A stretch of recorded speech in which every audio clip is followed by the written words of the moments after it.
সহিত জীবন যাপন করবে, এ ব্যাপারেও ইহুদি খ্রিস্টানদের পাঁচটা গোলামগুলো তারা বাধা প্রদান করেছিল। কথা বলে ঠিক কিনা?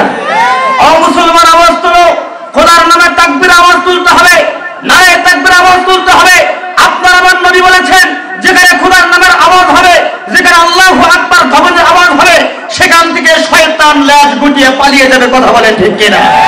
ও মুসলমান, আওয়াজ তুলো, খোদার নামে তাকবীর আওয়াজ তুলতে হবে, আল্লাহু আকবার ধ্বনির আওয়াজ তুলতে হবে, নারে তাকবীর আওয়াজ তুলতে হবে, এত জোরে নারে তাকবীর আওয়াজ তুলতে হবে যাতে আমাদের এই বাংলার জমিন থেকে ইহুদি খ্রিস্টানের পাঁচটা গোলামগুলো বাংলার জমিন থেকে লেজ গুটিয়ে পালিয়ে যায়। কথা বলেন ঠিক কিনা?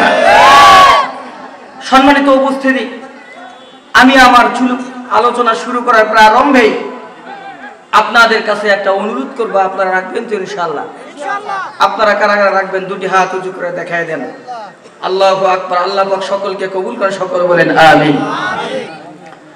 সেই আরজটা হলো, আমার আলোচনার মধ্যে যেখানে সুবহানাল্লাহ বলার দরকার হবে, আপনাদেরকে একটু কষ্ট করে সেখানে সুবহানাল্লাহ বলতে হবে। আপনারা পারবেন তো ইনশাআল্লাহ?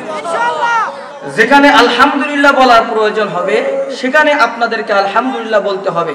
যেখানে আল্লাহু আকবার ধ্বনির আওয়াজ দেওয়ার প্রয়োজন হবে, সেখানে আপনারা একটু কষ্ট করে আল্লাহু আকবার ধ্বনির আওয়াজ দিবেন তো ইনশাআল্লাহ? আল্লাহ পাক সকলকে কবুল করুন, সকল বলেন আমিন। সম্মানিত উপস্থিতি, আমাকে বলা হয়েছে মা বোনদের সম্পর্কে কিছু আলোচনা করার জন্য।